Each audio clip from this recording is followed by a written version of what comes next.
something magical just happened tonight. I don't know.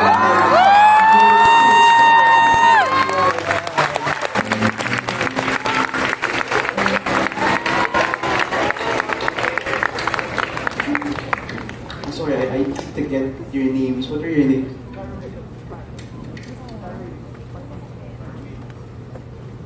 Guys, another round of applause for Darwin.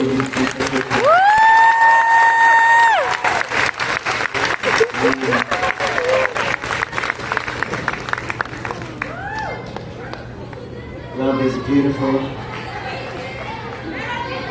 Nalaglag kayo. Oh my gosh! Do we have a moment engaged couple in Music Museum?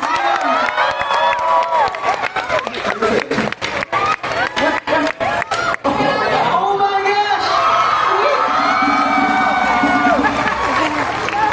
Wait, first of all, what are your names?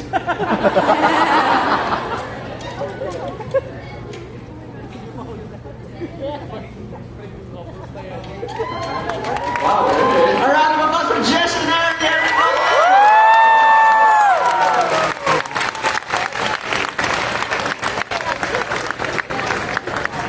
So, may nahabol pa ba? May nahabol pa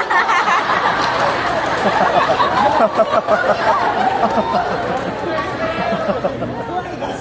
Jess and Aaron, did you also propose during Love Is? Which song? Promise Land! No promise land pa pala. Sorry, nagulog kami sa vibes, ah. Wala kami yung moment. Oo nga eh. Kakayes lang, biglang, I'm sorry. No, but Josh and Ari, we're so happy. We're so happy for both couples here.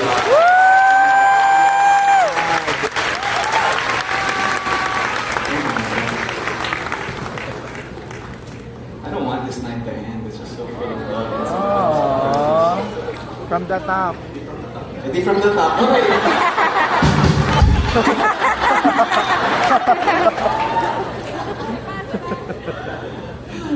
Guys, hindi to scripted, I promise. Your love is so beautiful. No, but really, but parang siyang scripted eh, because the next song, no, the next song is about my engagement. Sorry, this is my show. This is my. We were engaged. No, I'll tell the story later. Before we end, we're down to our last song, by the way.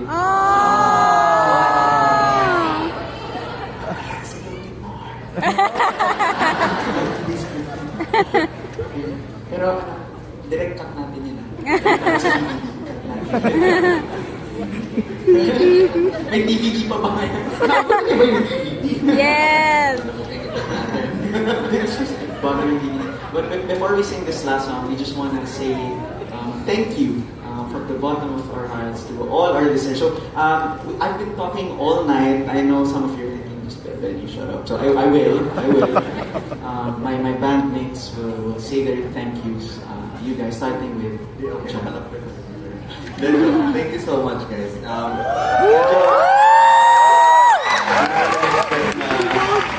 Ganun yung reaction from you guys. Like, even nung preparing for the show, alam mo yun, excited kayo na bumili ng tickets, nag-hammer yung site, mga ganun. So, thank you for your patience kasi first time namin mag-show ng ganito.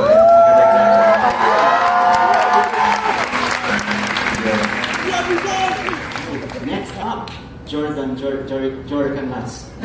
Hello, what's up? Thank you, especially sa community, for supporting us, specifically, well, not just this band. Sulit yung balikan sa Baguio for recording. Having a day job back then, and then letting it all go to focus on music. So, it's a really big risk. Pero with you guys, medyo kalma. There's something more. Forever gonna be grateful. Wala sa amin nag-aral ng music, by the way. So, iba-iba yung courses namin, pero we're here now in front of you guys, sharing our art. So, thank you for being here.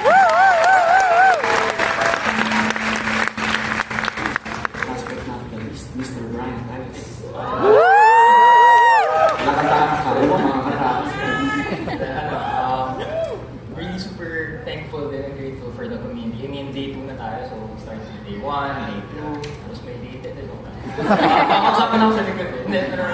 Ikaw na lang. That sobrang wild lang yung journey leading up to this point. Like imagine we started this band thing as a way to de-stress from college. Kasi pagod kang sa college, pag graduate, pagod pa rin sa work, pagod na pa rin. Pagod pa rin. Pero to see it grow into a community with you guys, and I see the tweets, I see the Instagram stories, I see the art that you guys make, I see may mga narinig akong stories today that really just hindi ko nasakin, pero yun. Basta sobrang grabe lang yung love that this community has for each other. And I'm really proud na part kami ng community na to. So, yun. Beyond grateful lang kami. And excited ako for where we will go. Not just us sa band, pero us with you guys. So, let's see. Let's see you next year. Thank you. Thank you.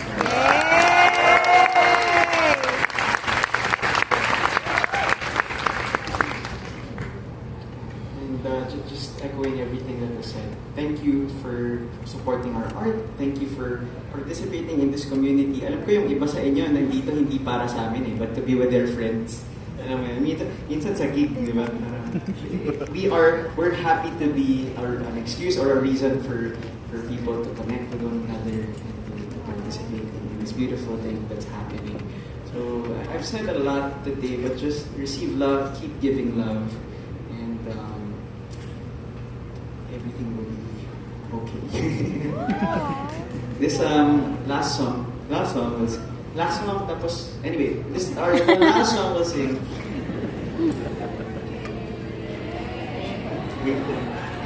was written January 1 of this year when I proposed to Sophia. I wrote this because I had so many fears.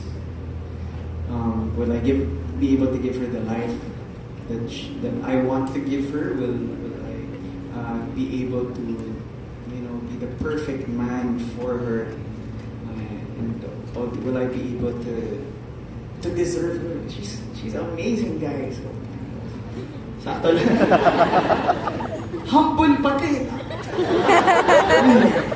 Naman, ang yabang-yabang. But the fact is, we wanted to spend our lives together, and we wanted to give love to each other, in sickness and in health, for richer, for poorer. Just that exercise of love, giving, because of the love we've received. This last song we'll sing is a song called Someday. It's dedicated to our newly engaged couples.